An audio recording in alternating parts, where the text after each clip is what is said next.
नमस्कार, आप देख रहे हैं झलको बिहार। जहां इस वक्त की सबसे बड़ी खबर, पूर्व शिक्षा मंत्री गोविंद सिंह डोटासरा के घर पर ईडी ने रखा छापा।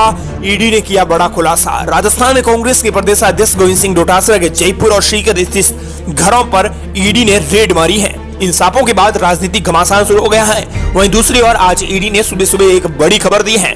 सीएम गहलोत ने यहाँ तक कह दिया है कि केंद्र सरकार ईडी का इस्तेमाल कीड़ी दलों की तरह कर रही है। सत्तारूढ़ पार्टी के अध्यक्ष के घर ईडी पहली बार घुसी है। ऐसे में बड़ा सवाल यह है कि पिछले छापों में ईडी को ऐसे क्या सबूत मिले जिनके आधार पर गोविंद सिंह डोटासरा दोनों के घरों में एक साथ ईडी घुसी और लगभग 8 घंटे अंदर रही। दरअसल ईडी की जांच में सीधे पार्टनरशिप के बजाय 4 प्रॉक्सी कंपनी के सबूत मिले हैं। दोनों जगह 3-3 अफसर नजर आए हैं। 8 घंटे लगातार काम किया है। सूत्रों के अनुसार ईडी ने डोटासरा या अन्य परिजनों से कोई पूछताछ तो नहीं किया है। केवल फाइलों, कागजों और खंगाला और डायरियां पड़ी। किसी से पैसों और गहनों और अन्य संपत्तियों के बारे में कोई किसी तरह का सवाल तक नहीं किया। इसी तरह की रेड स्थित सीकर जो घर है वहां पर भी बड़ी है। अधिकारियों ने वहां भी कोई सवाल जवाब नहीं किए, केवल कागजात खंगाले हैं। दोनों घरों में ईडी करीब 8 घंटे तक रही। इसके बाद टीमें सीधे अपने दफ्तर लौट आई है।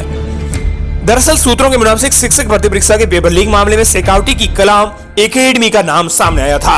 राज्य सरकार ने जांच एसओजी को सौंपी थी, लेकिन कोचिंग कनेक्शन और ईडी का ये मानना है कि कहीं न कहीं डोटासरा के घरों के साथ इसका संबंध हो सकता है। पेपर आउट मामलों में मुख्य आरोपी आरपीएससी के सदस्य बाबूलाल कटारा, शीर्षी मीना, भूपेंद्र सांड सहित 60 से अधिक को एसओजी ने गिरफ्तार किया है। पूछताछ में पेपर लीक मामले में कलाम एकेडमी का नाम सामने आया है और एसओजी पूछताछ कर रही थी, लेकिन सांसद किरोड़ीलाल मीणा की शिकायत पर ईडी के मामले में कूदी और 7 अगस्त को सीकर में नवलगढ़ रोड पर स्थित कलाम एकेडमी में रेड मारी गई। 2 महीने पहले हुई इस रेड में ईडी के करीब 12 अफसर 3 गाड़ियों में सवार होकर एकेडमी भी पहुंचे थे। यहाँ कलाम एकेडमी के 2 भवन है। प्रशासनिक भवन वाले मुख्य परिसर में ईडी ने रेड मारी थी, लेकिन कुछ थोड़े बहुत सबूत जरूर मिले।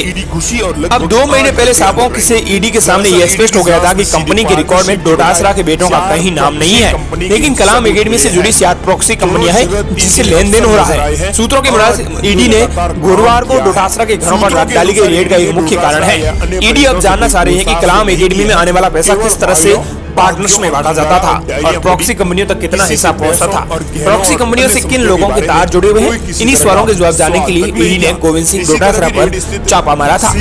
साथ ही अब पेपर लीक मामले को लेकर भी आगे आने वाले समय में ईडी बड़ी जांच कर सकती है, लेकिन इसी दौरान कोई ईडी की जांच पेपर लीक से संबंधित कोई नहीं हुई है। इसके बाद गोविंद सिंह डोटासरा ने बड़ी रिप्लाई दी है। उन्होंने कहा कि कलाम कोचिंग से मेरा कोई लेना देना नहीं है। जिसने गड़बड़ी की होगी उसके खिलाफ कार्रवाई होनी चाहिए।